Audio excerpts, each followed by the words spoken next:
If you've never been to tothesource.org, you need to take a look at that. It's on your program.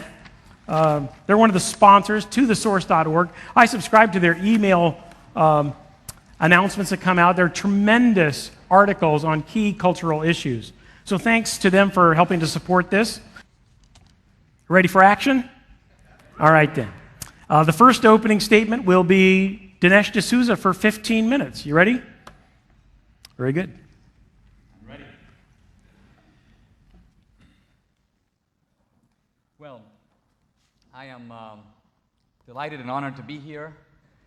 I'm looking forward to a lively debate. In fact, thinking about this and thinking about our election season, I was remembering back to 1984. You might remember some of the, well, some of you won't remember, the Reagan-Mondale debates. There wasn't much of a debate, really. Reagan would speak and Mondale would make accusations and Reagan would ignore him. Finally, one of the reporters, Andrea Mitchell, said, President Reagan, what do you think of Mondale's charges? And Reagan said, I think he should pay them. Walks off. Well,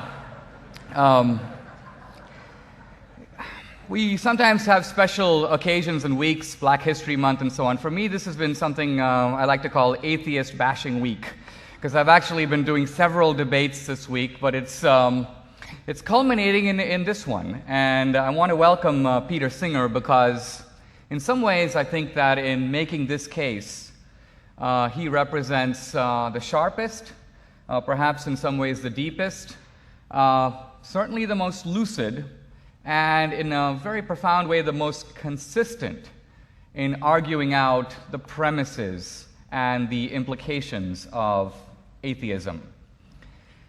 Peter Singer is a controversial figure, and it's not entirely surprising. He has advanced theses that have caused a little bit of shock. He's argued, for example, that not only should abortion be permitted to the moment of pregnancy, but people should be able to kill their infants up to the age of 28 days, essentially without restriction. He has also argued that other cultures kill their children at much further ages, 1 year, 2 years, 5 years old. He says we can actually learn from these cultures with a view to perhaps adopting some of their practices. He's also argued in favor of euthanasia, which is the killing of people who are old and in a sense have ceased to get very much out of life, perhaps. And then somewhat paradoxically, he is also a champion of animal rights. In fact, he has argued that even the fish and the rats may have more consciousness, more awareness of their surroundings, and in some senses have a better claim to life than handicapped humans who don't have that kind of awareness. Now, when he argues these things, people usually get horrified and they gasp and they say, how can you think this? So they think he's kidding. But I want to suggest actually that we should calm down and take a hard look at what he's saying, because really, I think what he's trying to show us is the logical implications of a purely secular society. Now, what I mean by this is that we all think we know what a secular society looks like. We have, in a sense, 1 foot in secular society. Europe is, we think, a secular society, but no. Our society, and certainly Western civilization, remains imbued, in some ways drenched, with Christian assumptions. Even people who think they are acting in secular ways are often reflecting those assumptions. We need to think hard of what it would be like in a society where you have completely removed God from the picture. Now, this is what I take to be Peter Singer's argument, and I'm stating it not completely to disagree with it. I'm going to comment on it after I state it. I think he's saying in a sense that if God is dead, and he thinks God is dead, then Christian morality is based on a myth. And so having killed God, it's not enough to stop there. You've got to work it through and get rid of all the Christian morality that comes out of that Christian God. So, for example, the idea that we've long had in the West of the preciousness and equal dignity of human life. He thinks that needs to go. the specialness of human life. Human beings, in a sense, differentiated in some ways, having rights, for example, that are not extended to other living creatures. This idea of life as unique, human life as special, he thinks that we should get rid of that one. The prohibition against the deliberate killing of the innocents. This has been a bedrock principle of Western civilization. It is an emanation of Christianity. He would like us to move beyond it. In some senses, what Peter Singer is saying is that either we are the special creation of God, or we are Darwinian primates. Since we are Darwinian primates, we've got to recognize that Christianity is a myth. Christianity came into the world, and it took human beings, and it put them on this pedestal. It said, God loves you. God, in a sense, created everything because of you. You have special dignity, special worth, special rights. And in a sense, Singer is saying, now we've got to move away from all that. We've got to knock man off his pedestal and bring him down. And also automatically the position of the animals moves up. So one may say the Darwinian natural continuum is thereby restored. Now, if all of this seems a little bizarre, I actually want to suggest that I agree completely with this argument. If the premise is true, the conclusions do indeed follow. Now, other leading atheists, people like Christopher Hitchens, Richard Dawkins, and others, I've been debating some of them, and they often say, listen, we can be good without God. We can preserve Christian morality without the Christian God. We can retain compassion. We can retain the value of human life. We can retain the equal dignity of women. We can just get rid of, if you will, the divine foundation. Richard Dawkins has even called himself a cultural Christian. I take Peter Singer to be arguing that this view is a complete illusion. And in this sense, I'm on Peter Singer's side of the debate. I want to say very briefly why. One way we can look at the distinctive heritage of Christianity is you just have to look to ancient Greece and Rome. I'm talking about pre-Christian Rome, before Christianity. First of all, the ancient Spartans, very famously, if the child was sick or unwanted or feeble, they would leave it on the hillside and be quite happy to find it dead in the morning.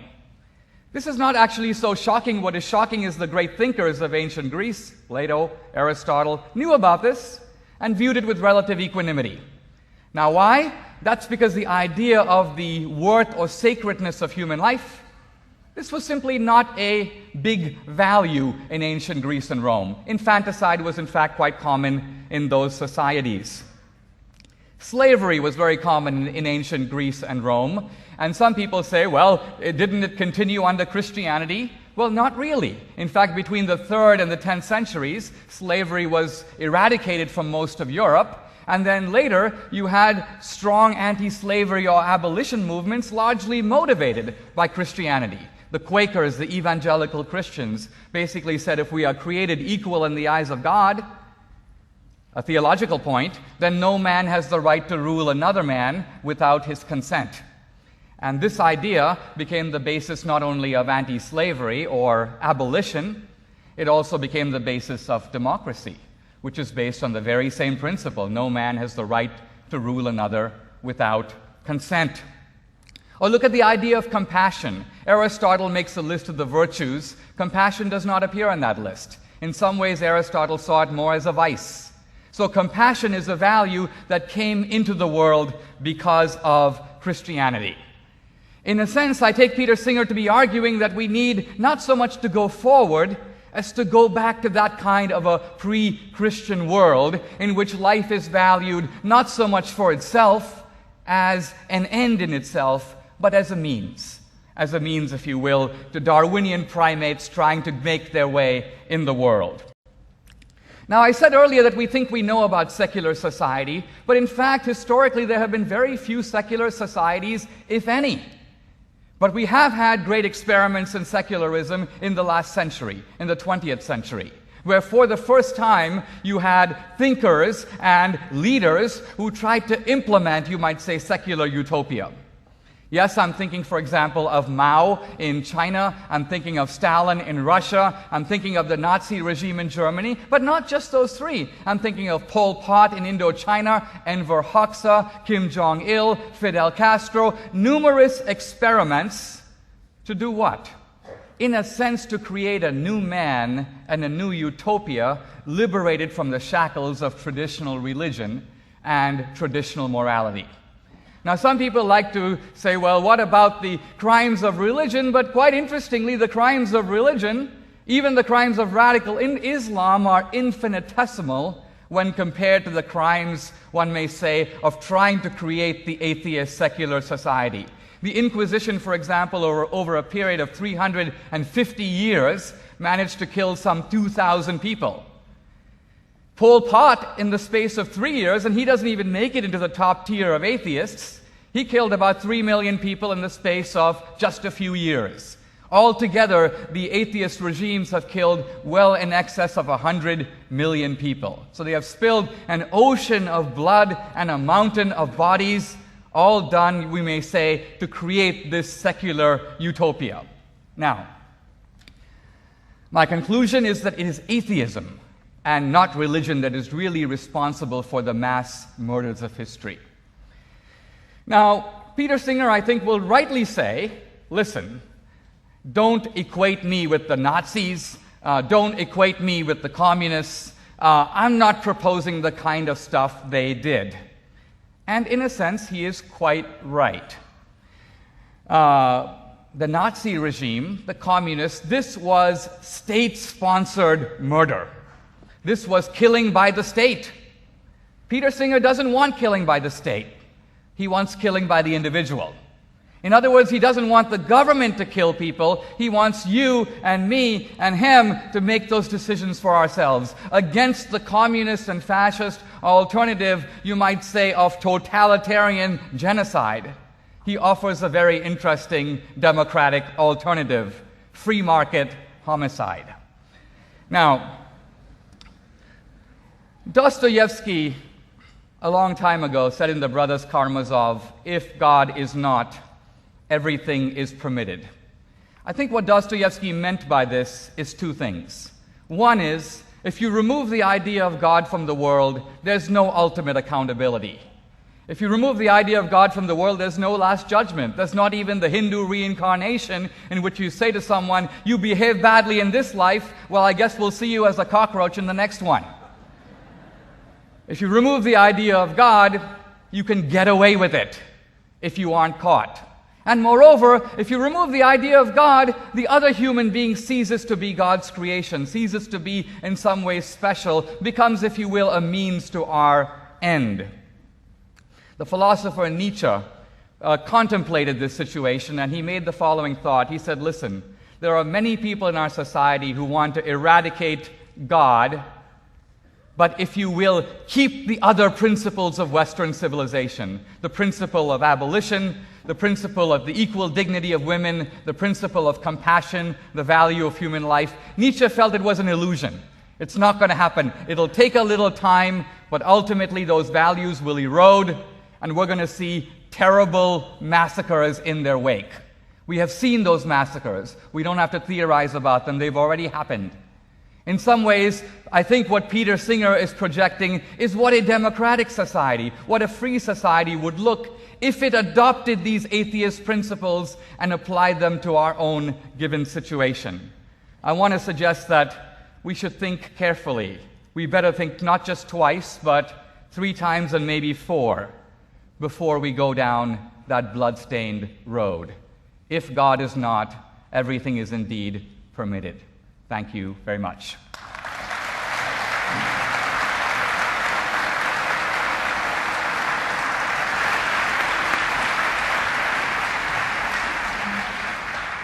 Peter Singer, 15 minutes. Thank you very much.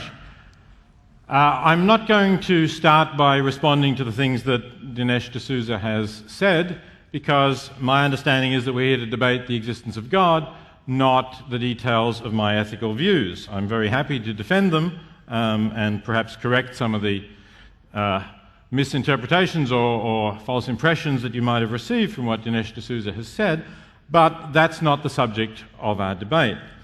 Let's talk about whether we ought to believe God exists. That's surely the starting point. Even if you think that the consequences of atheism are not going to be good, Dinesh D'Souza obviously does, I don't, as I will say a little bit more about later, still, you surely ought to be interested in the basic question, does God exist or not? And we haven't really heard any argument in the 15 minutes opening statement for that, except that if we don't believe it, the consequence is going to be bad. But, you know, sometimes things are true, even though we don't like the consequences of them. We all know that. If a doctor tells someone you love, perhaps even yourself, that you have cancer and will probably only have 6 months to live, you don't say, oh, that would be terrible, I would hate that, so it can't be true. You need to look at the evidence as to whether that is true or not. That's what I want to do. Now, when we're talking about God, of course, that concept can mean a lot of different things to a lot of different people. Since this is a Christian institution, since I know that Dinesh D'Souza is a Christian, and since we are living in a society that is Christian in its culture, I'm essentially going to talk about the Christian or the Judeo-Christian conception of God. And that's the being that I think I can claim does not exist. There may be other things in the universe people can talk about, you know, some vague life force or whatever, which it's much more difficult to prove or disprove the existence of such a being. But of the Christian, the Judeo-Christian God, I think we can be clear that that being does not exist, and the reason we can be clear about that is by looking at the world around us. The world around us contains an immensity of suffering. As far as we know, it always has contained, as long as there have been sentient beings, which goes back many millions of years, an immensity of suffering. Can we really believe that a God who is described as all-powerful, all-knowing, and all-good has created such a world? I think this is the major stumbling block to belief in the Christian God. It's always been, for me, the thing that has made it impossible for me to believe in such a God. A God who deliberately and knowingly created a world like this one could not be a good being. We might say either this kind of God was evil, or this God was a bungler. There are no other options. But Christians, of course, deny either of those alternatives. Now, this is a very old argument, of course. I'm not saying anything at all novel. You all know it. You're probably all familiar with it. Despite the fact that it's an old argument, generally Christians have not had very satisfactory responses. And I think, in fact, that Dinesh also, in his book, What's So Great About Christianity, does not say anything very much about it. He has a very few pages on this topic at all, and really only gets to the tough problem in a paragraph or two, which, not surprisingly, is not satisfactory. What do Christians usually say about it? Well, the most common response, I suppose, is to say, yes, there is suffering in the world, but there is suffering, and Dinesh, in fact, listed a lot of this suffering and the crimes of the atheists that he talked about, some of whom maybe were not actually all atheists, but anyway, talked about the things that people have done. And so most Christians say, well, God gave us free will. Free will is somehow seen as a great gift, as something that is essential, and indeed the importance of which in some way overrides all the suffering that Dinesh mentioned, and indeed all the suffering that humans have created in the world.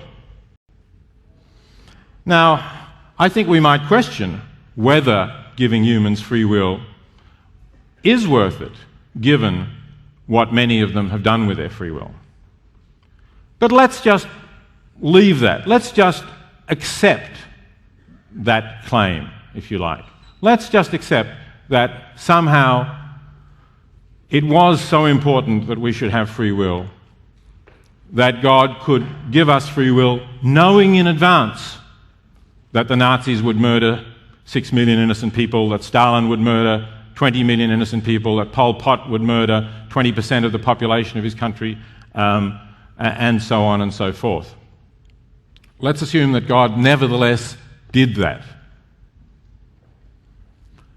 It is still the case that there is a lot of suffering in the world that is not explained by this. Because there is a lot of suffering in the world that is nothing to do with anyone's free will. We all know that, we've all seen it. We've all seen natural disasters, earthquakes, floods, tsunamis, droughts, diseases, which strike people down, cause them to suffer, cause them to die, sometimes horrible, agonizing deaths, drawn-out deaths, or cause them to live in unspeakable afflictions, agony, constantly hungry or thirsty because of a drought, perhaps, that has caused crops to fail. And we can't explain that in terms of free will. It has nothing to do with free will. Nor can we explain it in terms of saying that we are fallen, as Christians tend to say, and therefore none of us are innocent.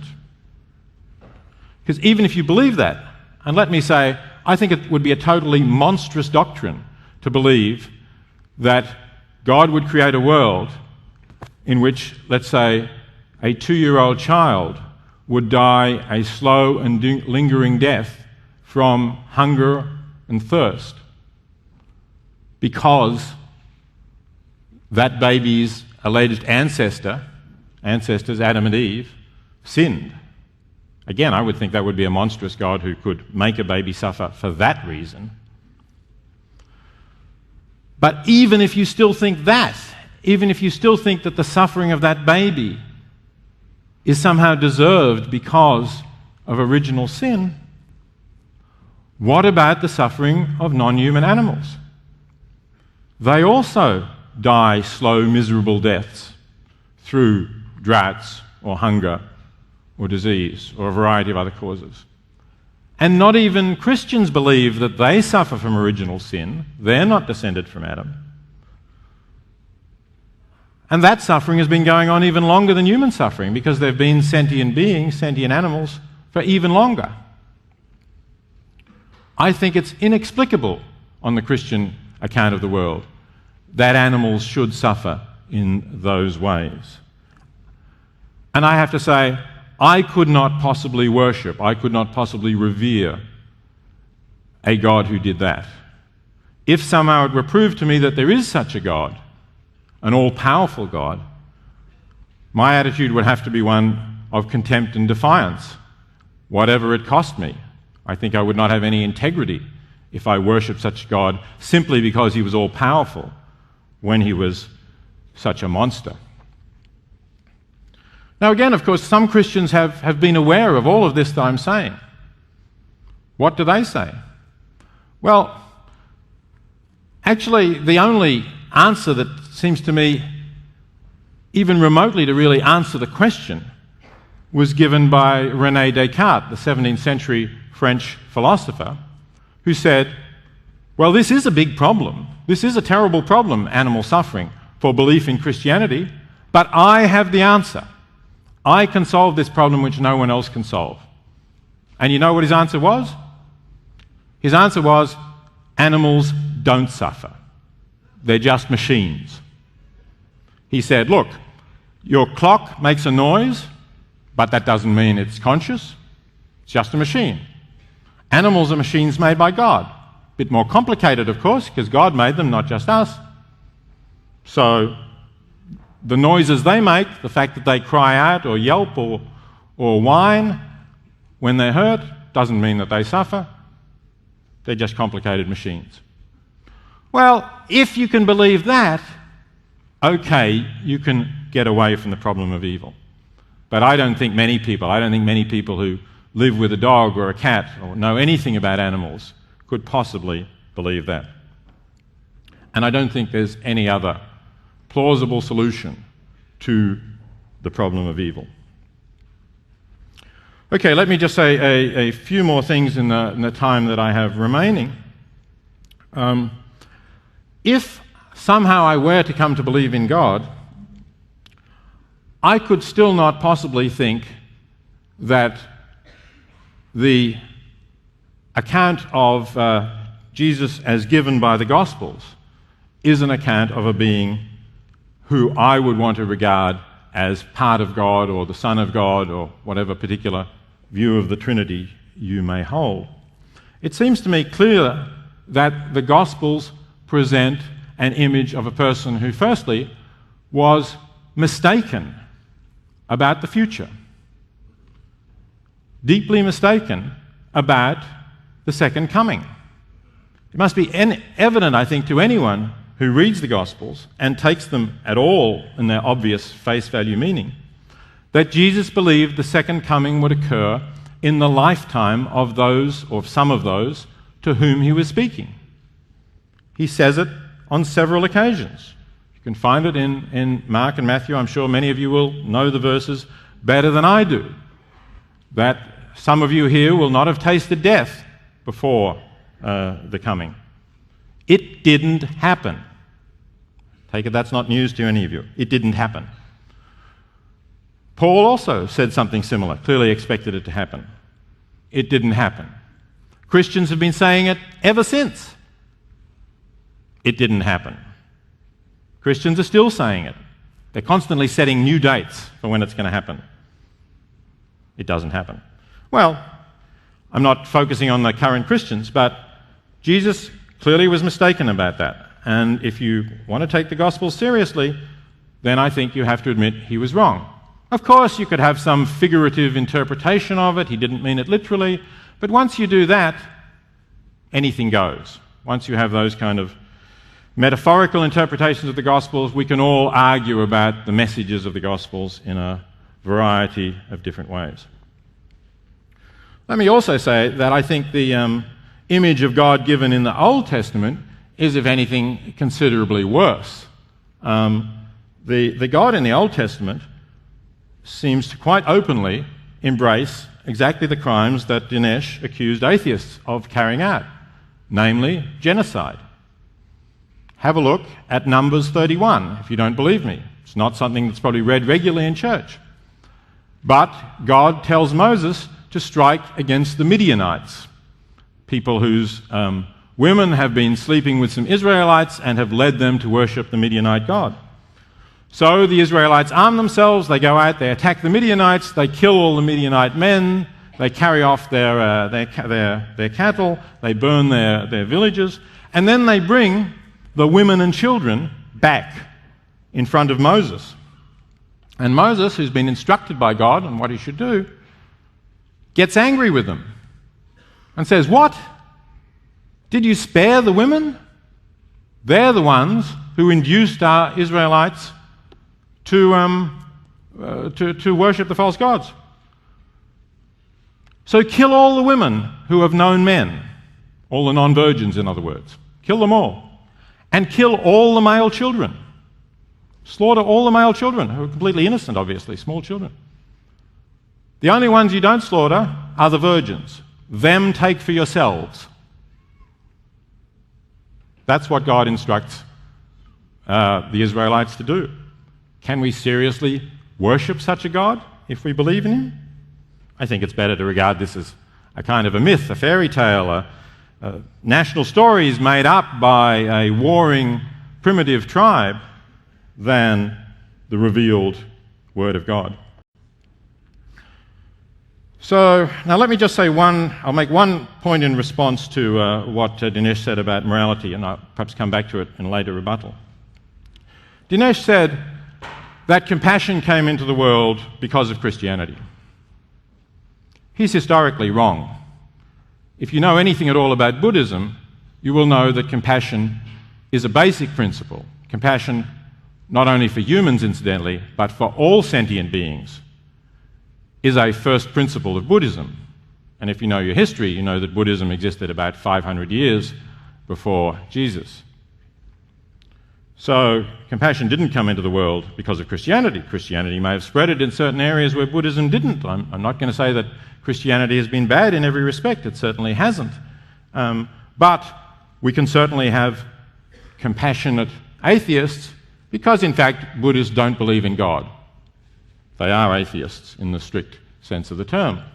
And yet, compassion is very important for them, and I would defy anyone to say that in general Christians are more compassionate than Buddhists are, though I'm not a Buddhist. I don't carry any particular baggage for Buddhism, but it's simply a fact on the record.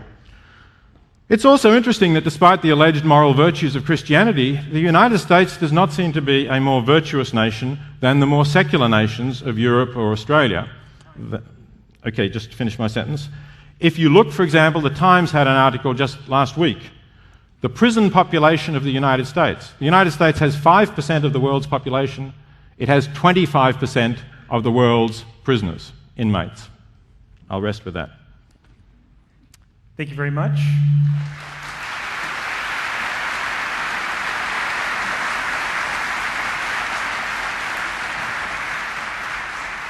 Each debater will have a 5-minute rebuttal. Dinesh.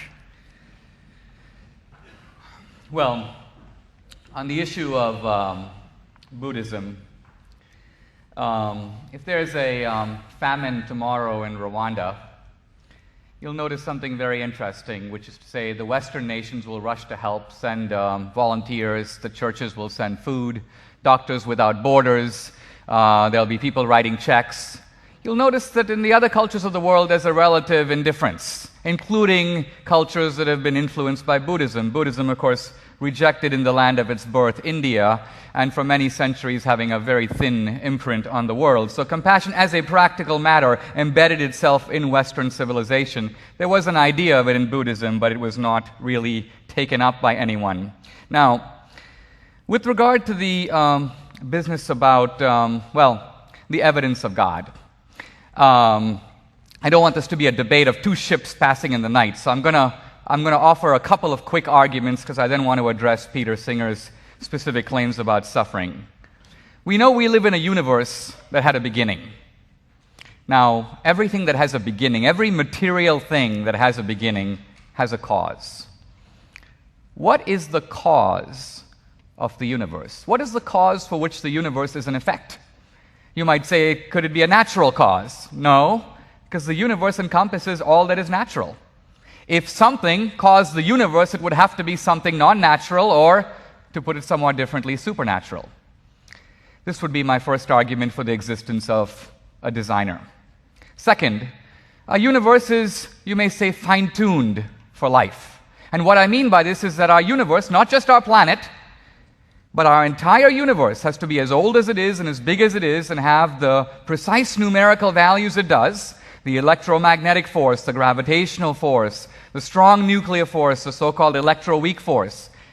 Stephen Hawking, in his book A Brief History of Time, says that if you touch one of those numerical dials, he's talking about the rate of expansion of the universe, and you move it, not 10%, not 1%, 1 part in 100,000 million, you would have no universe. You would have no life. Our entire universe appears to be a kind of conspiracy to produce, you might say, us, beings that can contemplate such a universe. This argument has put atheism on the complete defensive. There is no alternative explanation of such a fine-tuned universe that makes more sense than to posit an intelligent creator. Finally, morality. What's interesting is that we are supposed to be Darwinian primates, and yet we have within us this unshakable conviction that we should frequently act against our self-interest. I'm walking in the riverbank, I hear someone shout, "Help, help, help." I'm not a very good swimmer. If I want to perpetuate my genes, I'll keep walking. That's not my wife or my daughter, that guy's no one to me.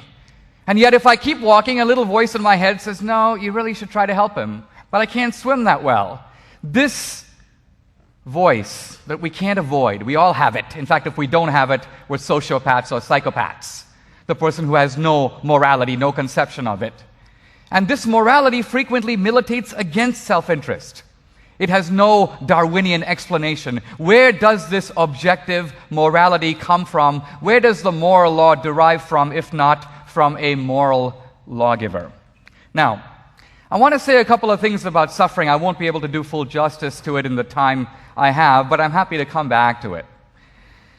The first point I want to make is that the atheists love to throw the argument about suffering as if they invented it. Actually, they got it out of the book of Job. This is an argument that Christians are not only familiar with, but have thought harder about than the sort of glib assertions of, well, what happens to the guy who was born with one arm, or the child with cancer, and so on. In Job's case, a tremendous reversal of fortunes, a very sophisticated argument. Call it imaginative, if you will. Nevertheless, its intellectual content substantial. So that's the first point. We've thought about it. Second, hidden in Peter Singer's articulation of this argument is a Christian assumption. Because if you think about it, his whole argument was based upon caring. He essentially said, what about the child who gets cancer? What about the animal who suffers? The first question to ask is, if we are Darwinian primates, who cares? Why on earth would a dog care if a cat gets bitten? Why on earth would we, if our goal in life is to perpetuate our genes and promote our own self-interest, we would be relatively indifferent, particularly to the sufferings of strangers? Of course, if it's our relatives, you could say we share their genes. So I want to suggest that this presumption that we care is itself a legacy of theism, because it presumes that the other person like us has dignity. The other person like us is a creation, one may say, that has value in and of itself. That even though we don't suffer, we should nevertheless extend, if you will, empathy to this other creature. Peter Singer's been writing for years about animal rights. He's been pretty successful in winning converts. Unfortunately, all those converts are human. He hasn't been successful in getting animals to respect animal rights. Now,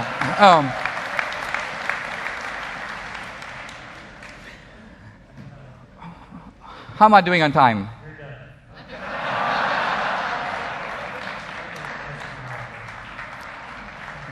All right.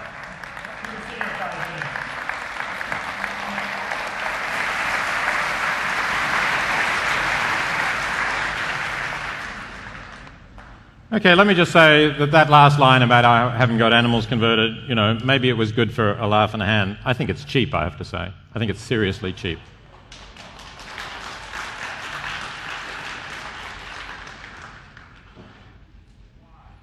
Why is it cheap? Because I never thought I could convert animals. I know that animals are different from us. I know that animals are not capable of listening to rational argument. It's implying that somehow I've made some sort of mistake where I never had. Of course that animals are different from us. Anybody who's read my work knows that I don't think animals are the same as us. I simply think that they have interests, they're capable of suffering, and we do wrong when we ignore their interests simply because they're not members of our species.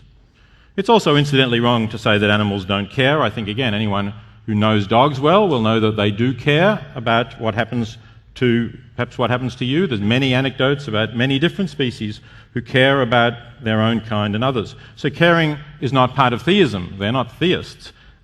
Caring is something that is natural to us. Now, it's true that it may often be more limited.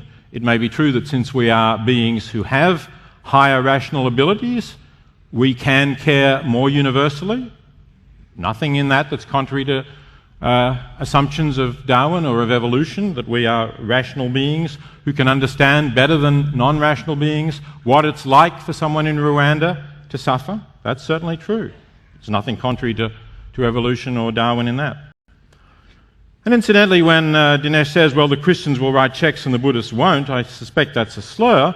What's certainly true is that three of the greatest philanthropists in the history of the United States, and the two greatest living philanthropists in the United States, who have given more than anyone else to fighting global poverty, have not been religious.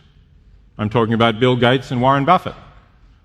They have given vastly more than anyone else, vastly more than any Christian in the history of the world has ever given to fight global poverty. And the third person I was thinking of is Andrew Carnegie, who also, in terms of inflation-adjusted dollars, would be close to being up there, though not quite, with Gates and Buffett. Also not a religious person. So there's plenty of atheists who help, and I certainly believe we should do a lot more to help.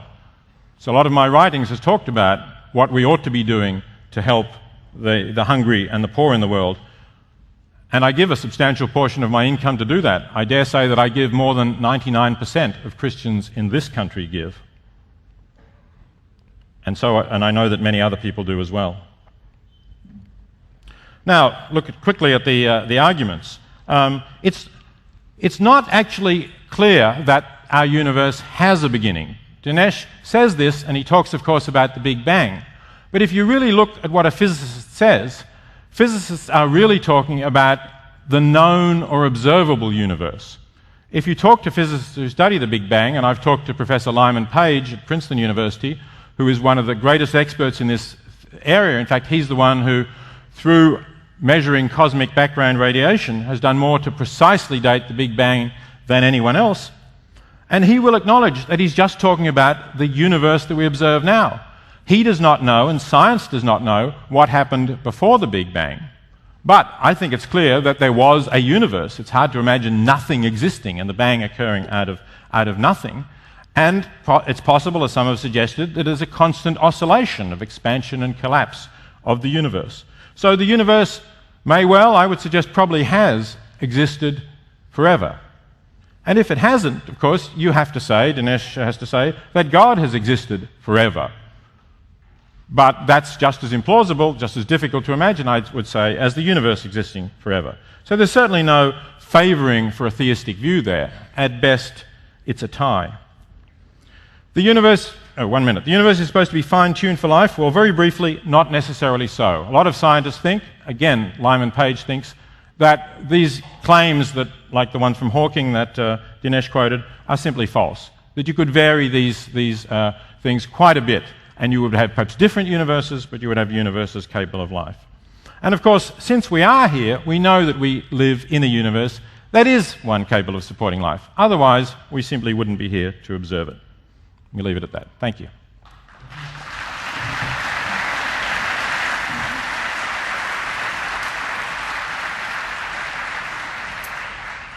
We're now going to move into cross-examination. If you've never seen this before, let me just explain a little bit about it.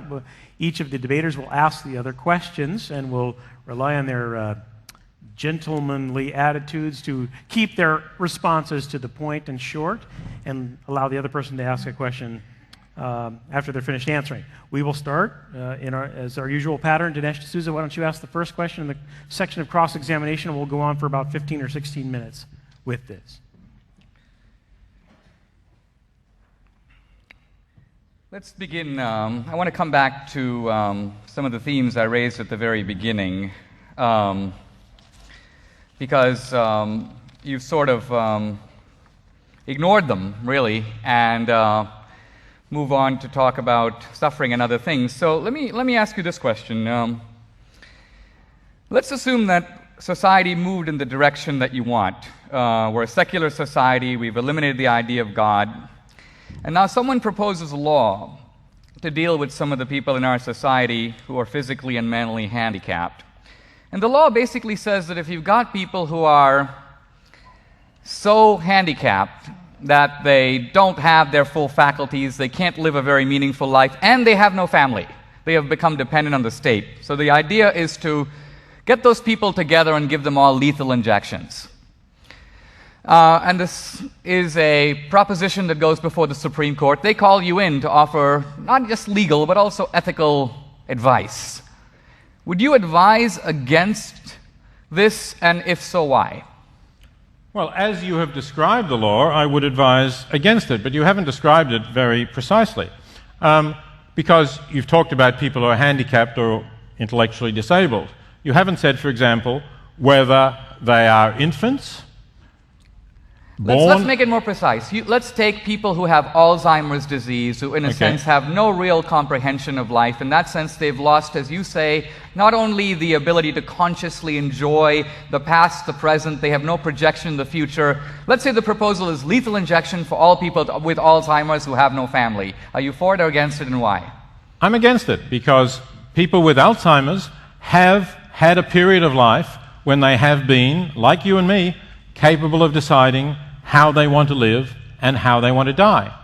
And if they fill in a statement saying that when they get Alzheimer's, they no longer want to go on living, I would be in favour of passing a law that said that someone could give them a lethal injection when they reach the point that they have described in their document, before witnesses, perhaps with a cooling off period, come back to it a week or two later or something like that. I would be in favour of a law that allowed someone to do what they had requested under those circumstances. But I would not be in favour of a law that ended the lives of people who had had a chance to think about that and who had not requested that form of ending their life. But aren't you injecting new data into my example? I was talking about people who haven't made any such statements. Yes, well, that's why I oppose the law. Okay, so that's you my would answer to your require... question. Okay, go ahead. Now it's your turn. Okay, thank you very much. Well, you said that I had not responded to the questions that you said in your beginning, but that's because I thought we were focusing on the existence of God. I don't believe that you have responded to the argument from evil, the argument about suffering. You did say that this is not original, that indeed it's in the book of Job. I know that. You did say that, it presupposes that we care, and you think Darwinians shouldn't care. But there's a lot more I can say about that. As I said, I think we are capable of caring. We have empathy for others, and we have the capacity to extend that to strangers because of our higher cognitive abilities. So many of us, even though we're atheists, do care, and that's understandable. You still haven't told me how it can be that a world with this kind of suffering, not caused by human free will, could be created by an all-powerful, all-knowing, and all-good divinity. Well, first of all, it seems to me that this argument is less an argument about the existence of God and more an argument about the nature of God. In other words, you seem to be saying, if God did it, he's really a mean God, right? You're not challenging the existence of God. You're simply saying his character is, from your point of view, deficient, because if you were God, you would have done it differently. I started off by saying that I thought we were debating the Christian or Judeo-Christian concept of God. Isn't it true that that concept does mean that God has the attributes that I mentioned? Well, our debate is God, yes or no. We're exploring the implications of theism and atheism. And so as we discussed earlier, we can interpret this any way we want. Now, I'm happy to address the points you raised. Look, in a sense, you could say God could have created a lawful universe, or he could have created an arbitrary universe. A lawful universe is a universe which operates according to physical laws. Science would be impossible if we didn't have a lawful universe, for example. So you seem to be suggesting God would have done better to create a discretionary universe in which, for example, if the ocean tide is rising and a tsunami is brewing, God jumps in like a cosmic bellboy, puts a stop to it, right? No, well, that's one possibility, but I can think of others which would have eliminated suffering or greatly reduced unnecessary suffering. Is it possible to eliminate suffering and still have a lawful universe, according to you? I would have thought God could do that. It would be, pretty easy, I would have thought, for an all-powerful being to create a... Pretty easy? Yeah, I would have thought so. You would have thought so. Okay. Look, see, I think that in criticizing God, and the Christian God in particular, you first have to articulate the Christian understanding of the situation and then criticize that. It seems to me you're creating, if you will, an atheist God and then knocking that God down. Here's what I mean by that. From the Christian point of view, we are pilgrims on this earth. Our life is short. Eternal life is the ultimate destination. And so suffering and earthly suffering is not the be-all and end-all. In a sense, if a child has cancer and God were to jump in and fix the cancer, that child would still die. So if you say that God's ultimate concern is not simply terrestrial death but salvation, then from that point of view, none of this has the quality of self-evident refutation that you think it has. The larger question becomes, what is the larger pattern of human destiny? And so from the Christian point of view, all you are doing is saying that because there's earthly suffering, when earthly suffering is not the final picture, nevertheless that convinces you, but only within a pre-existing atheist framework, that there is no God. Can I respond, or is it your turn for a question? I don't want to jump in if... well, let me take my turn and then you'll have yours. Okay, all right.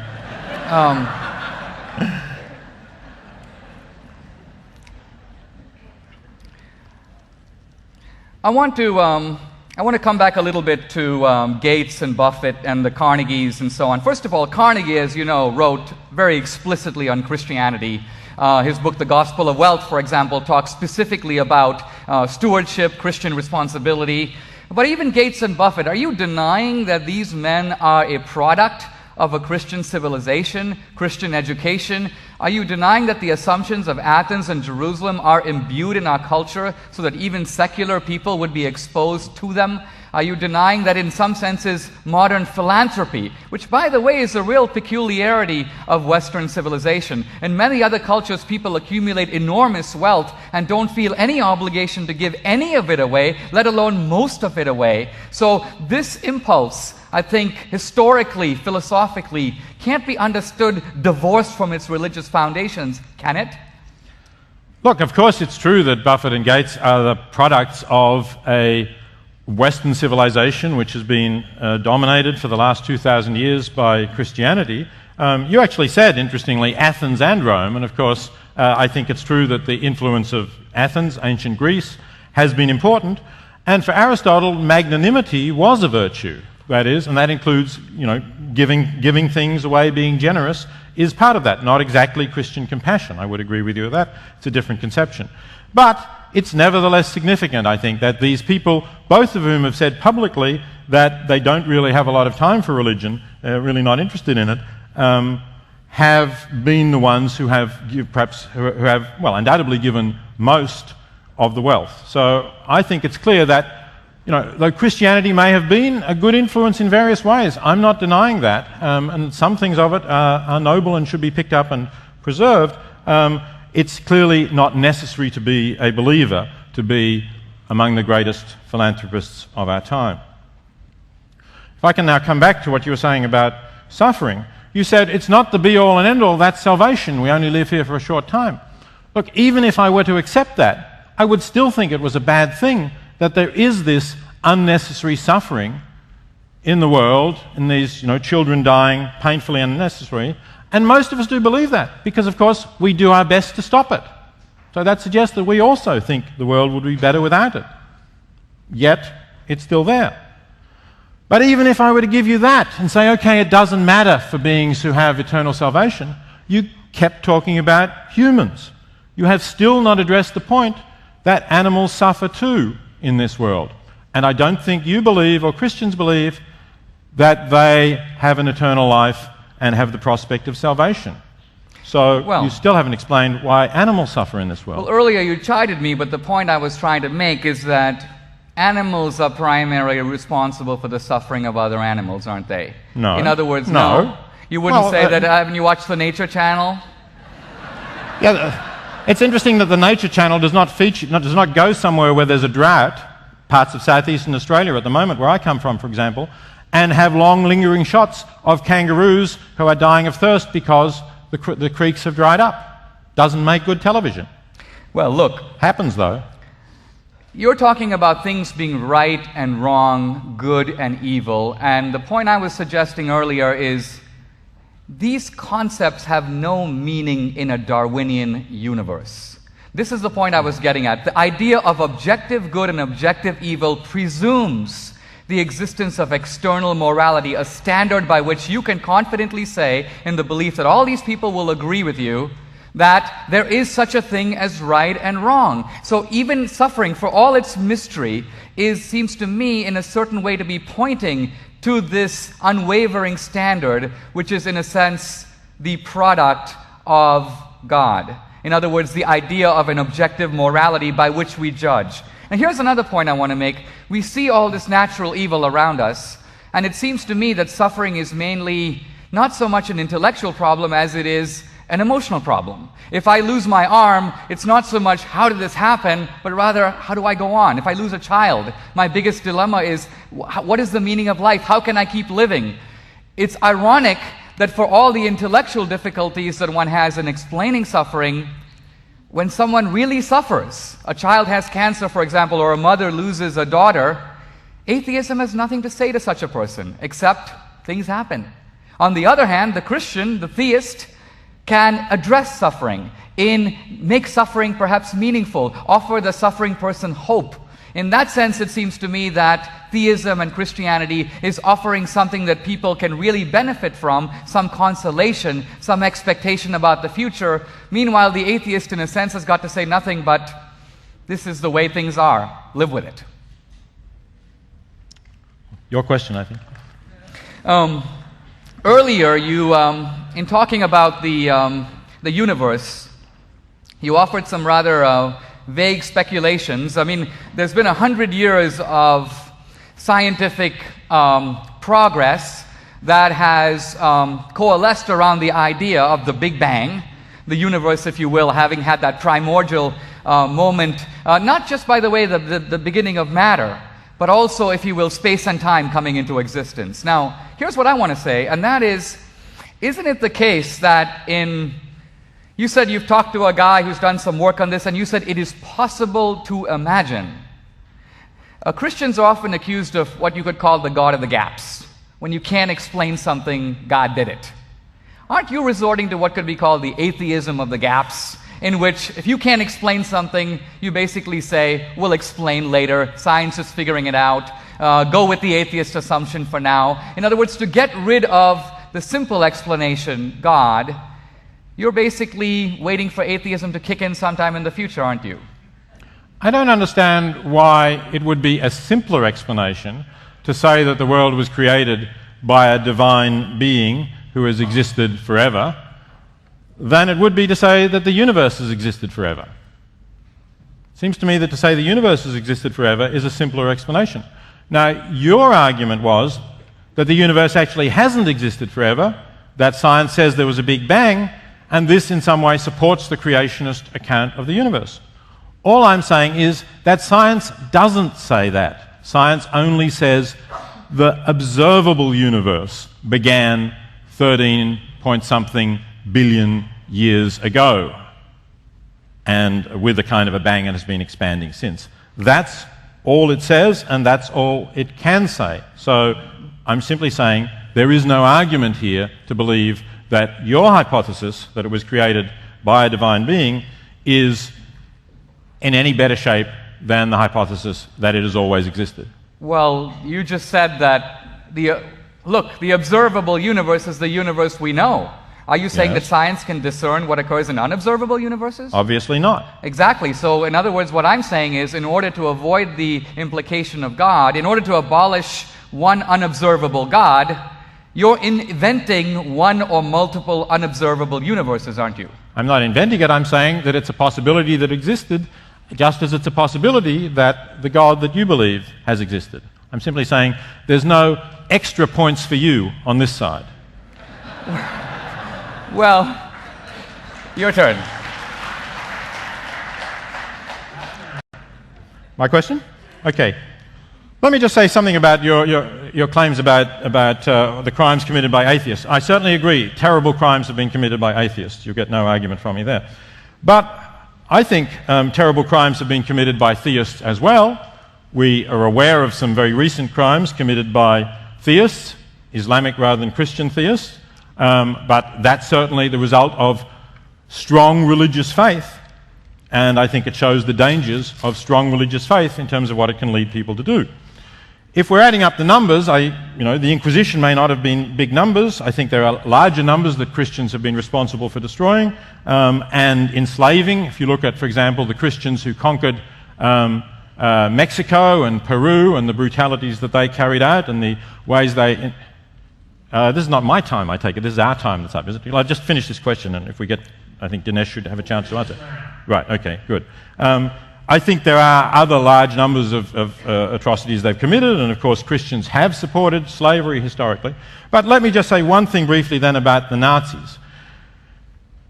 Isn't it true that the German soldiers who went to advance the Nazi cause and the Nazi army wore belt buckles which said, engraved on them, Gott mit uns, God with us? Is this really compatible with the idea that Nazism was an atheist regime? And isn't it also true that the Nazis were cheered on, in many cases, by Christians? My parents were living in Vienna in 1938 when the Nazis invaded, and they were Jewish. And they remember that the Archbishop of Austria, Cardinal Initzer, rang the church bells in celebration when the Nazis walked in. And when Hitler declared a referendum, of course not a free referendum, on the Anschluss, on the union of Austria and Germany, Cardinal Initzer said, "Vote yes." So I think Christians bear a heavy responsibility, whether or not Hitler personally was a Christian. Maybe he wasn't. Maybe he was some kind of vague atheist. But I don't actually think he was an atheist, and I certainly think that Christians played a prominent role in the atrocities the Nazis committed. Although it's also true that some Christians heroically defied the Nazis and paid for it with their lives, as did some atheists. Well, first of all, you says maybe, but Hitler, there's a book, Hitler's Table Talk, which is a rather extensive compilation of Hitler's actual views as compiled by his close advisors. It's very clear, emphatically, that he hated Christianity. And in a sense, what he was trying to do is replace, if you will, traditional Christian society with a new race utopia.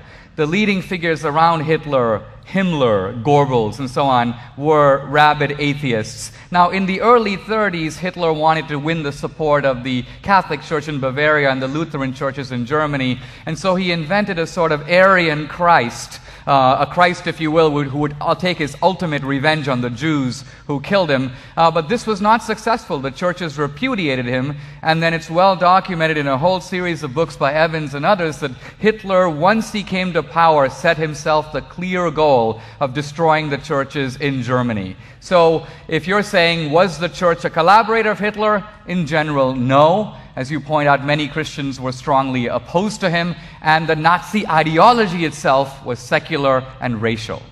Wow. Well, this is a very dignified and respectful cross-examination period. You're not giving me much to do. I think people are...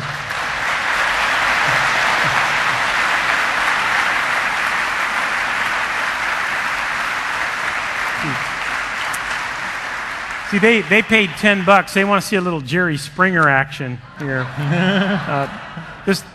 Honestly, this is terrific. Thank you for giving us a real treat in that exchange. Well, if you took the time to fill out a card while our debaters take a moment to get a drink of water and cool down while we set up for Q&A from the audience, we'd be delighted to collect these. What I'd like you to do is to pass them down from the bleachers. Just pass them over the shoulder of the person in front of you. Just pass them down. We'll have people at the bottom to collect them. If you're in the middle sections, pass them to the outside. Pass them to the outside. We'll take just a moment as the lights come on and collect the cards.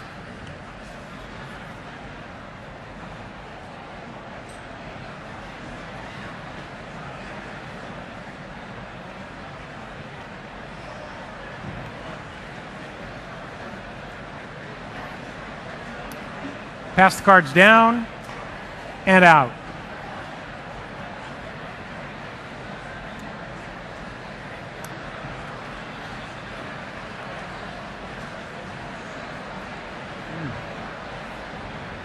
All right, a few instructions as we get ready for Q&A from the audience. Hey, Bill, did you have a question? Did he have a question? I want to give him first shot. Did you want to ask a question? Okay. If you have a question for our speakers this evening, we have 2 mics here. If you have a question for Peter Singer, we'd like you to line up at this mic. If you have a question for Dinesh D'Souza, we'd like you to line up at this mic. Hopefully your questions have been peer-reviewed.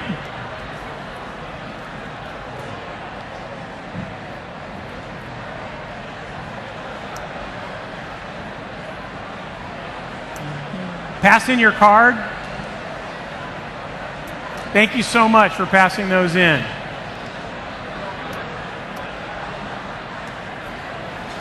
Everything okay?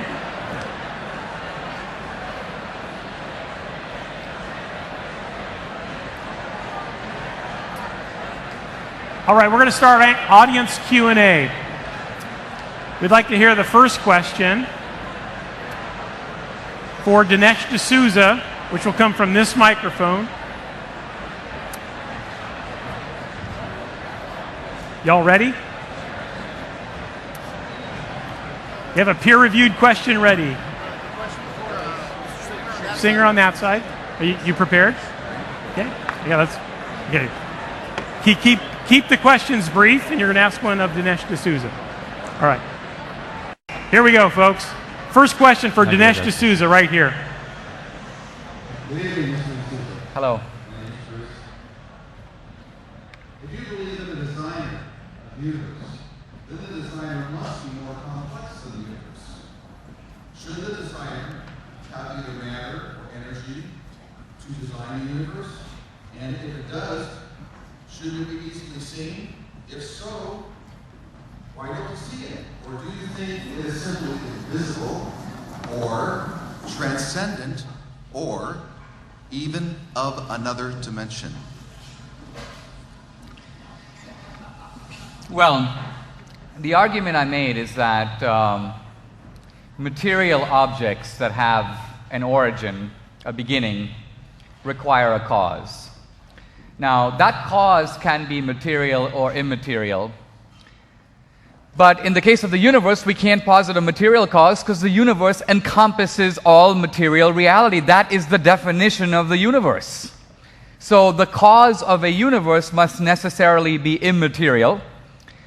It must be super powerful because obviously it was strong enough in some ways to create the universe.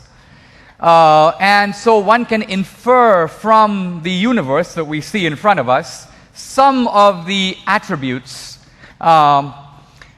Omnipotence, for example. We don't know if it was omnipotence, but we know it was a great deal of power that it took to bring the universe into being. So what we are doing here is we're fallible human beings. We weren't there, we don't know. We are inferring to the best explanation. And what I'm saying is, it's a little bit like if you go into a cave and you see hieroglyphics.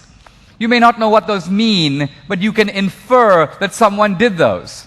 It's possible that chance assemblies of chemicals created those letters, but the more likely explanation is that somebody was there and made those paintings or did those drawings or did those letters, even if you can't fully decipher them. So that's really what I'm doing, is I'm using inference to what seems to be the most plausible explanation for this universe. It could be that there are many other universes, but we have absolutely no scientific or empirical basis for saying so. It is atheist guesswork to get around the idea of a creator.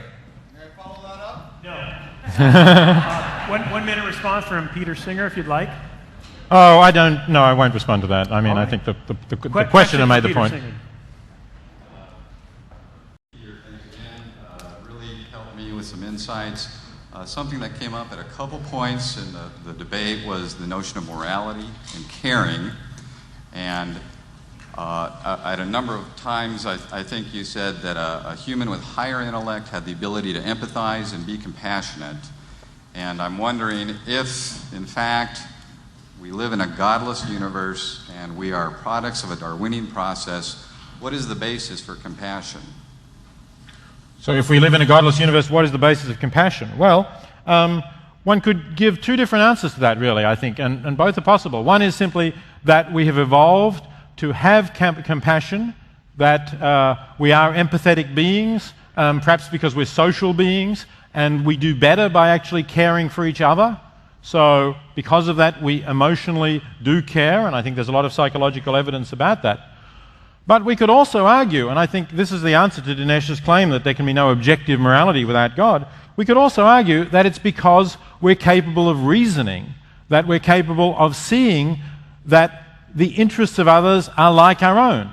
So I know that I suffer, and I know that I hate it, for example, if I am lying there in pain, sick, unable to help myself. And then I see someone else, right? I'm obviously, like the Good Samaritan here, if you like. I see someone else sick and in pain, so I think they must be suffering like I would. I would hate it if I were in that situation, and I can help them. I can give them some money, I've got plenty.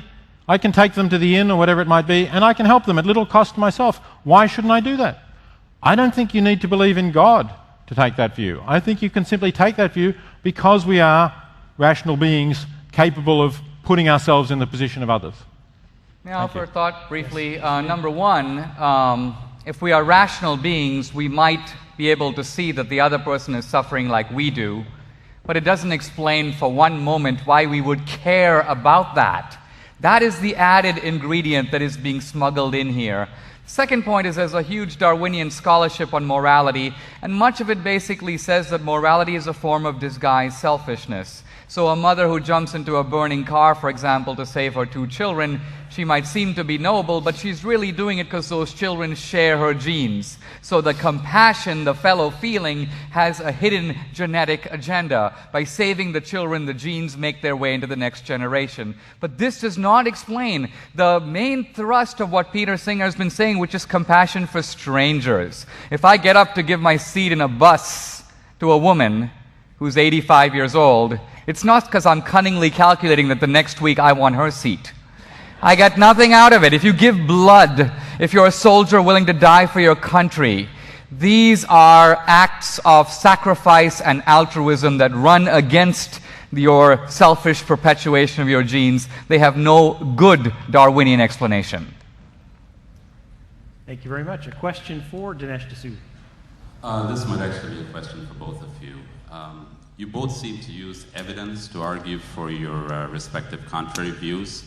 And if that is the case, it seems to me that evidence is not neutral, but system-dependent or person-relative. And if that is the case, then evidence gains its meaning and intensity within a particular conceptual scheme.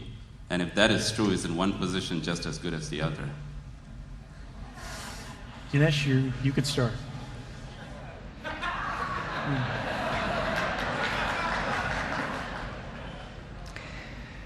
Well, the more I think about your question, well, in a sense, what you say is true, and by that I mean that both theism and atheism are metaphysical propositions. Either God exists or he doesn't. In some ways, I see Peter Singer's work as a working out of what really happens if God doesn't exist. And so, for example, although he's ducked the particular hard cases that he writes about tonight, essentially he says this idea of the sacredness of human life, that's gotta go. And I think that if you remove the divine foundation, it's true. I mean, think about Jefferson, for example, in trying to posit where rights come from. Now, Jefferson was one of the least religious of the founders, and yet in trying to identify the source of rights, he could do no better than to appeal to the Creator. In a sense, what he's saying is that many of the rights that we value in Western civilization come from God. No God, no rights. Now, the philosopher Nietzsche thought, wonderful, let's get rid of the Christian idea of equality, let's get rid of these ideas of special dignity. Nietzsche hated the idea of compassion. So in some senses, what Peter Singer is trying to do, I think, is split the difference. He's taking the Christian values he doesn't like, for example, the idea that the unborn fetus has a right to life, or the 10-day-old fetus has a right to life, and he goes, let's get rid of that. He's keeping the Christian values he wants to retain. So, for example, he likes the idea of redistributing income to people who have less, so that Christian value survives his scheme. I'm suggesting it's a kind of inconsistent amalgam in which he's not following his atheism all the way through, but he's following it far enough to get rid of many of the core assumptions that if we got rid of them, we'd live in a much more nasty and brutish society. Professor Singer, a 1-minute response? I just say I don't understand how your answer, what you just said, Dinesh, is an answer to the question at all, but never mind. My answer to your question is no. I think your question suggests that there's a kind of relativism about truth, that we just have our own separate bodies of evidence, and I have mine and he has his, and there's no truth between them. Well, I think that's wrong. I think, let me say, one of the things, I've criticized many things that Dinesh has said, one of the things I admire about him is that he does argue. If you look at his book, it's full of arguments. And I think that's great. And actually, I have to say, I much prefer that to Christians who simply say, I'm not going to argue about God, I just know that God exists, I have faith that God exists, whatever it might be. I really think that that's a cop-out. So I think what we have to do, and we've tried to do it now, but we of course could do it at much greater length and more fully, is sit down and look at these arguments, look at all of this evidence, and sort it through.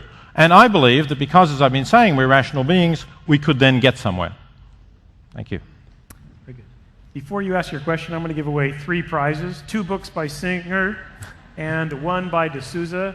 No, really, you were winners here. Leah Robertson of Compton book. You can pick these up in the back when you're done.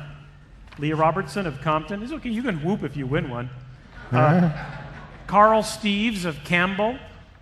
Carl Steeves of Campbell book, Writings on an Ethical Life by Peter Singer. And Aaron Brubaker of San Diego, Animal Liberation is Yours. Those 3 will be waiting in the back, and I'll give away some more before our next question. Sir, your question for Peter Singer. I've never been to an event like this, so it's been very interesting, and thank you all for having me. But it seems like thank you for setting up such an event. It seems like that when all of the evidence points logically to the conclusion of a God, that you tend to come up with a different hypothesis. So what's confusing to me as watching you be the atheist viewpoint, it seems like rather than look at the evidence and just see where it leads, you start with the position that God doesn't exist and then see if the evidence can get you there, and then when it doesn't, you come up with a different hypothesis. And my question is simply, is that true what I feel like, or am I wrong? I think you're wrong if I've understood you correctly. I mean, I think I'm exactly looking at the evidence. I'm looking at the world around us. I'm seeing what a mess it is, what an awful place in many ways. All of these people who are poor and hungry and starving, and all of the animal suffering that is going on. And I'm saying this is evidence against the existence of a God according to the Christian model. I think I'm exactly looking at the evidence. And I don't see the evidence that you refer to, you seem to be referring to, for the existence of this God. I just don't see any evidence that stands up to any critical examination. Dinesh D'Souza, brief reply. Look, ultimately here, let's take one more look at this issue of suffering, because in a sense it's being mounted, as Job did, as a complaint against God. And the argument would go something like this: God, why don't I have both my hands? Now the question you have to ask is, if it is the case that there is a God, and if it is the case that He created us, all living creatures have been given something to which they are not entitled in any way, namely life itself. Even the person who has little or who is suffering is often clinging to life, which is to say life is valuable to us. We're still in the plus column because we want to keep living. And so what I'm getting at is, do we really have a legitimate complaint against God by saying, in a sense, I've only got one hand, that guy has 2. Why did you make me with one hand? Or why did you give me cancer so I have only 47 years of life when I could have had 70? It seems to me that these complaints ring hollow when you consider that our entire life and everything we have is in fact a gift from God. So on the premise that God exists, which was His premise, it looks to me that He has not done anything to any of us that has put us in the negative column. We still, in a sense, are on the positive side of the ledger because we still have something to which we have no claim and no right against Him, namely the gift of life itself.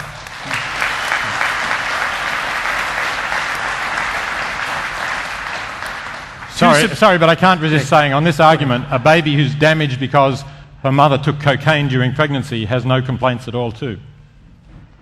All right. Because her mother gave her the gift of life. So she shouldn't complain because of the fact that she's damaged because the mother took cocaine. It's pretty much like the analogy Dinesh gave us. Question for Dinesh D'Souza. I was given the impression with Nice and loud, right into the microphone. I was given an impression while you were debating Daniel Dennett at Tufts University that you're a macroevolutionist. Is this true? The question is, am I a macroevolutionist? Well, I'm not a biologist.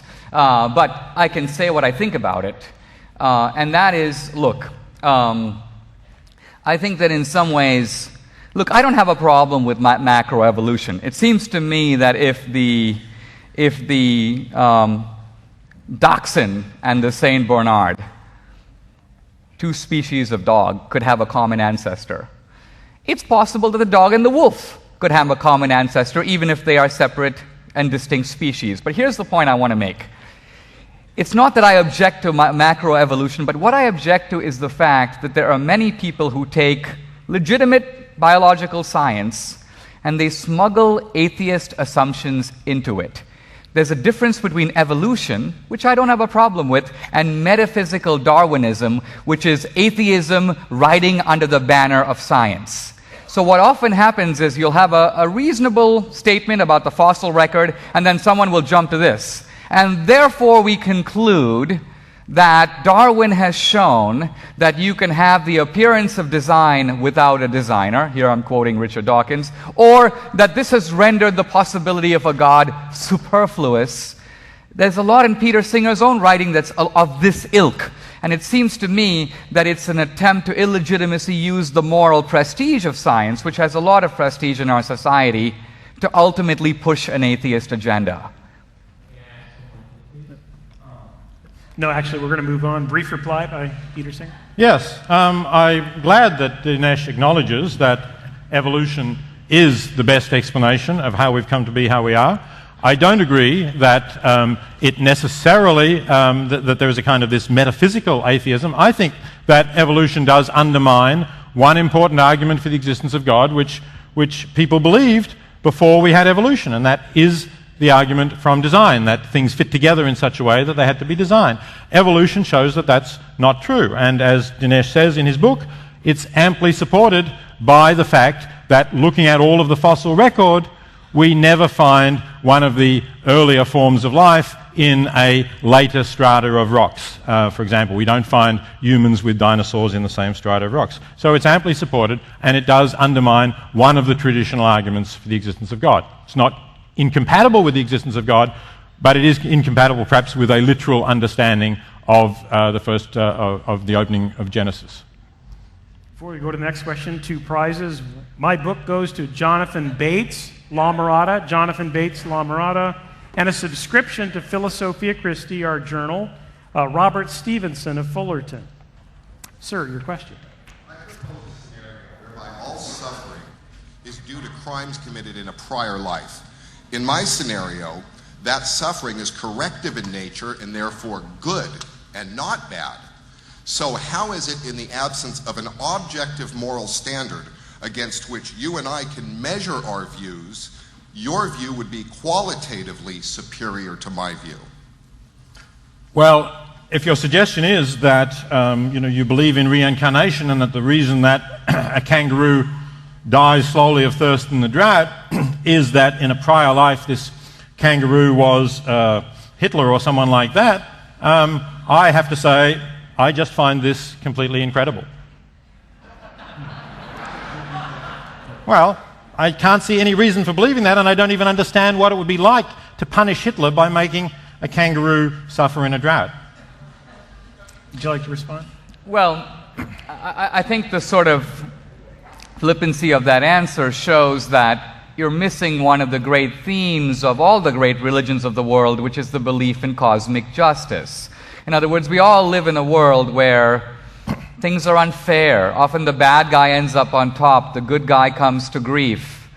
And so we say that what goes around comes around, but we know it isn't always true. Now the point is that, in a sense, the great religions of the world say that even though life is unfair, there is a sort of ultimate fairness. There's cosmic justice. So reincarnation, whether you believe in it or not, and I don't believe in it, but nevertheless it is addressing the issue of, do people in some ultimate sense get their just deserts?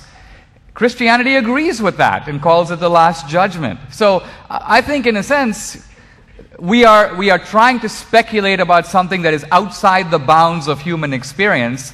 And while you say that that's fanciful, he could just as easily turn around and say that for you to speculate on the intentions of God would be sort of like an ant speculating on why humans have created the cities that we have. Any answer is bound to be ridiculous. Very good questions. Thank you so much. We're going to move right into closing comments for each speaker. Professor Singer's first for 5 minutes. Thank you. Well, I think we've had a very interesting and, I hope, enlightening exchange of views. Let me say, I think this is exactly what universities should be about open discussion and debate of fundamental issues, and I'm glad we're doing it. Thank you.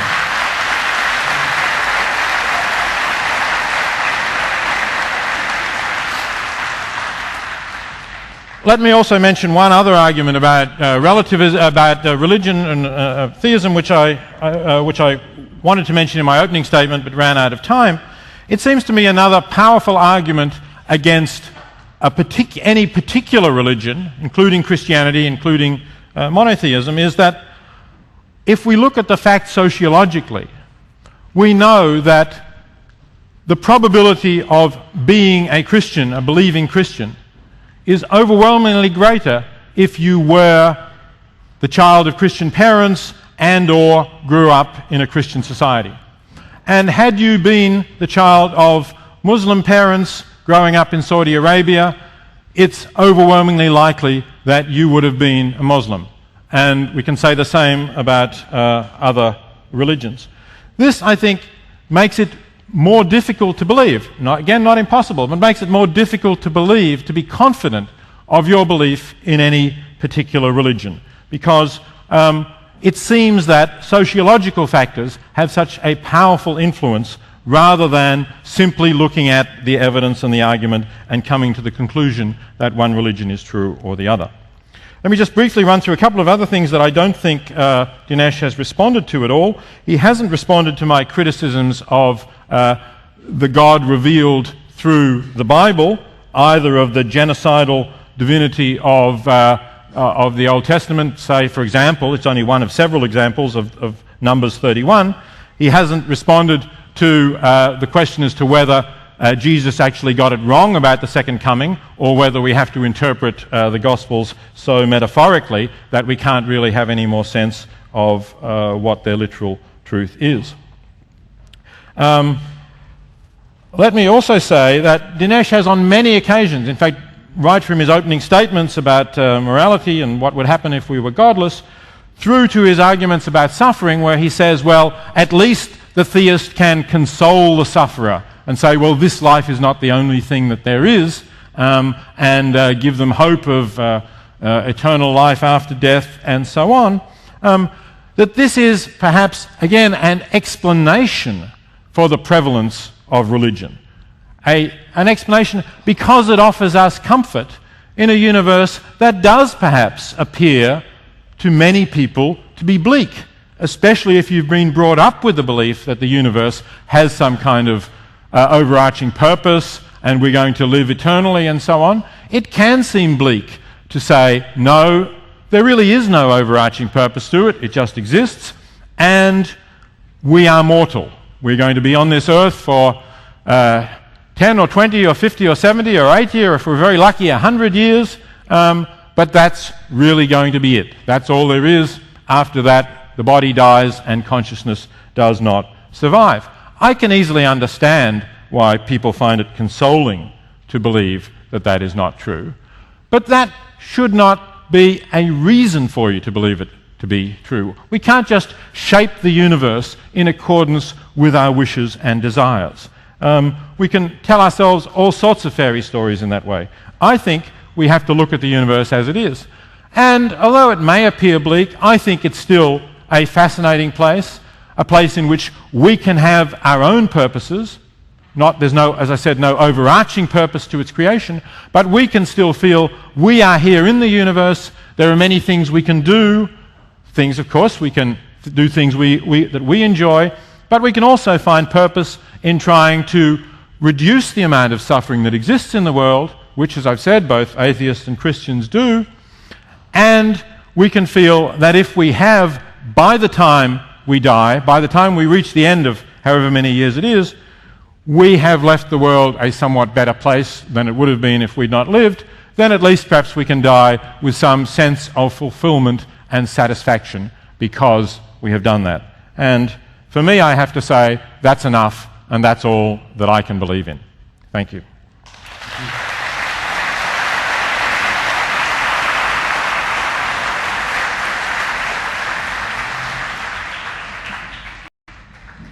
I want particularly, Peter, to thank you for engaging in spirited debate and particularly coming, if you will, into a Christian setting. This has really been a challenge. Let me say a couple of things.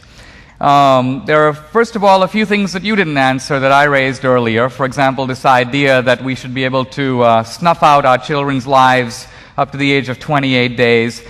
I suspect you wanted to step aside from some of these controversial views and stay on relatively safe ground. I do want to answer your points about Jesus and about the Old Testament. First of all, on the issue of Jesus, the Bible clearly operates on multiple levels. It operates at the literal level. It also operates at the level of parable, the level of allegory, and so on. Look, the Jews expected the literal prophecies of the Old Testament to be fulfilled in a literal Messiah who came, in a sense, as a Messiah and rebuilt the temple. Jesus himself said, "The temple is my body." So you have, in Jesus' own words, allegorical or metaphorical interpretations of Old Testament passages. And what puzzles me about this is that there are some people who just take biblical passages literally and fling them. Those people are usually condemned as fundamentalists, but you're adopting the same approach. You're an educated man. You know, for example, that Christians don't just look at snippets of the Old Testament. In fact, the Old Testament is seen in Christianity as incorporated and in some profound way universalized and transformed in the New. So the tribal God of the Old Testament becomes a much more universal God, if you will, in the New Testament. He's no longer issuing his edicts just for his chosen people, the Jews, but you have a doctrine of universal brotherhood replacing, if you will, the more tribal conceptions in the Old Testament. Now, you mentioned this idea about religion and truth, and I agree completely, although I think that this very common explanation of religion as wish fulfillment or wishful thinking doesn't match what religion actually looks like. Imagine if all of us came into this room and we face all kinds of problems. This woman has diabetes, I need to have a hip replaced. So we say, let's make up a religion. I can see us coming up with the idea of heaven, because heaven is no suffering, no death that goes on forever. But I really don't think we'd come up with the idea of hell. Because if you think about it, hell is worse than diabetes. Hell is actually even worse than death. I don't think we'd come up with morality.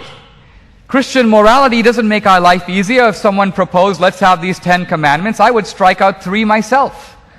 Why?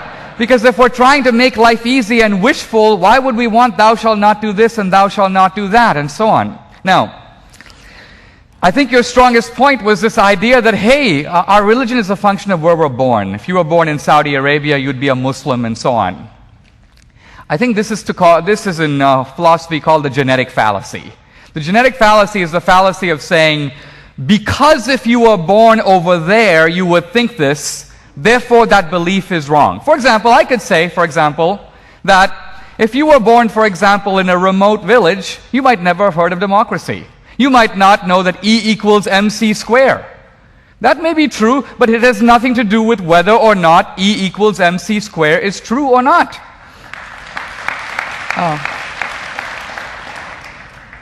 Look, I think that if we look at Christianity, I'll just say a word about this.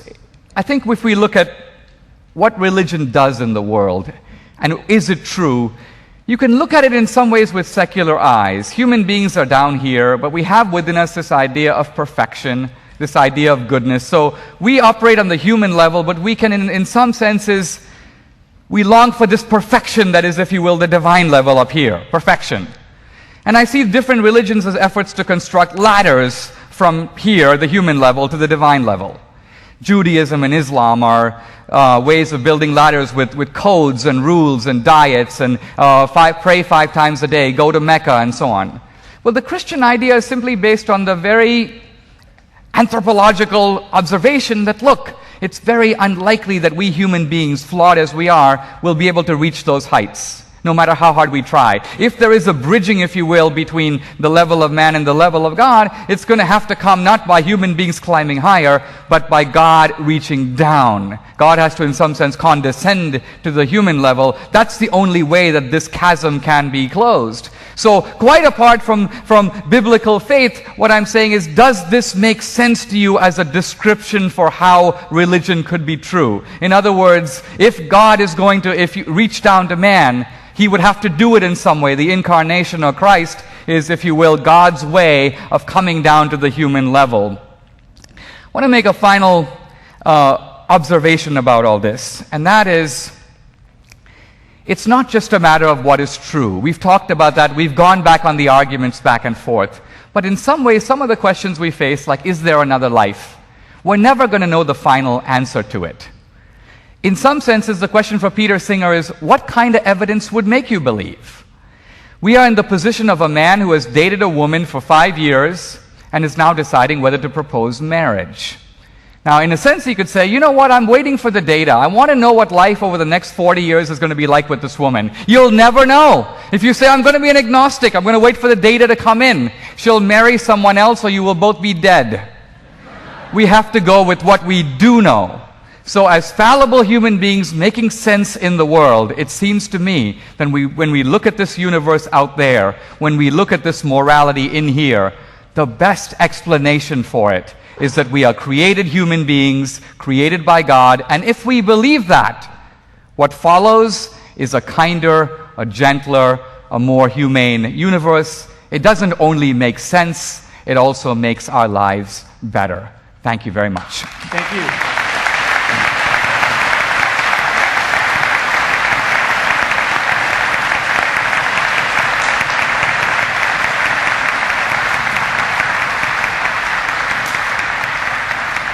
You've all been very patient, and we know that there's suffering in the world because you've suffered on those hard benches for a long time.